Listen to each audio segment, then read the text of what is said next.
জমে উঠেছে জাতীয় সংসদ নির্বাচনে অংশ নেয়া প্রার্থীদের প্রচারণা। জয়ের ব্যাপারে আশাবাদী সবাই, দিচ্ছেন নানা আশ্বাস, আছে নানা অভিযোগও।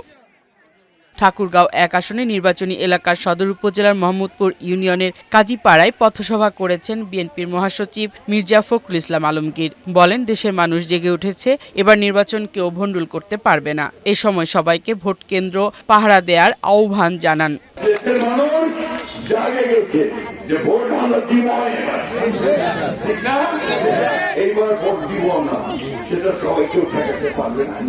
এদিকে শেরপুরে নির্বাচনী সহিংসতায় নিহত জামায়াত নেতা রেজাউল করিমের কবর জিয়ারত করেছেন দলের আমির শফিকুর রহমান। পরে নির্বাচনী জনসভায় যোগ দেন তিনি। বলেন, জাতি কঠিন বাঁকে দাঁড়িয়ে আছে। ১২ই ফেব্রুয়ারি বাঁক পরিবর্তনের দিন। আমরা ওয়াদাবদ্ধ, আল্লাহ আমাদেরকে এই কাজের জন্য নির্বাচিত করলে জনগণের ভোটে এবং ভালোবাসায় ইনশাআল্লাহ আমরা আমাদের যুবক যুবতীর হাতকে কারিগরের হাতে পরিণত করব। নাটোরে সকাল থেকে জমজমাট নির্বাচনী প্রচারণায় ব্যস্ত সময় পার করছেন ধানের শীষ ও দাঁড়িপাল্লার প্রার্থীরা।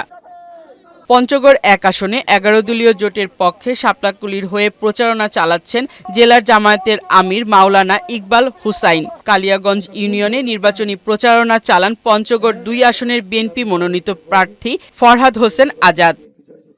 লক্ষ্মীপুর কমলনগর উপজেলার তোরাবগঞ্জ উচ্চ বিদ্যালয় মাঠে নির্বাচনী জনসভা করেছেন লক্ষ্মীপুর ৪ আসনের ধানের শীষের প্রার্থী এবিএম আশরাফুদ্দিন নিজাম।